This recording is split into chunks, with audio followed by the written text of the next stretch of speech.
Today, America's classrooms have become very culturally diverse. Teachers are catching up with their diverse classrooms by becoming culturally responsive. The idea of culturally responsive teaching is that culture is at the center of learning. Every student in the classroom brings their own unique cultures, which could be used to enrich learning. A culturally responsive educator is aware of cultural differences in the classroom without being blind to them. These cultural differences are acknowledged in a way where they are welcomed. For example, if a teacher were to have a student of Mexican descent in their classroom, the holiday Day of the Dead could be introduced and celebrated alongside Halloween. A teacher who is not culturally responsive may ignore the holiday and solely focus on Halloween. I was one of the lucky ones. I grew up with culturally responsive teachers. As a Taiwanese American, I have found pride in my culture. Growing up in public school, my teachers would always invite my mom and I to talk about Chinese New Year. I remember being super excited to show my class my chi pao, which I am wearing in this picture. My teachers even went so far where I was able to teach others about Chinese dance. This made me feel on top of the world.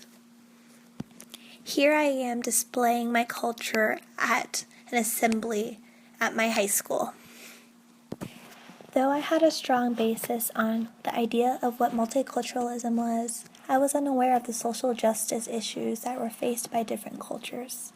An example of this is Black Lives Matter.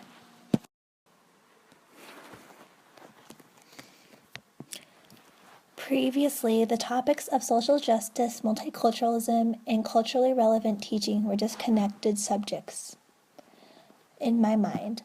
Over the course of the semester, I began to see how these things are related and cannot exist without the other. With Common Core standards and standardized testing, teachers are not given enough hours in a day to discuss a lot of social justice issues. As a teacher, it is important to be aware of events and conflicts that are going on in the world, as these problems could arise in the classroom.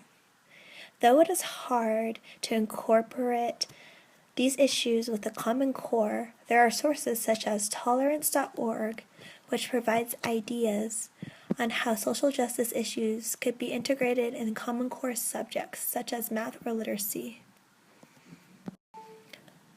On the other hand, if a social justice issue were to arise in my classroom, I would choose to not ignore it and take some time to address the issue. With the world being in the state that it is, change is in our students' hands. As teachers, we must equip our students with the tools they need to create those changes. In the words of my favorite author, Dr. Seuss, "Unless someone like you cares a whole awful lot, nothing is going to get better, it's not."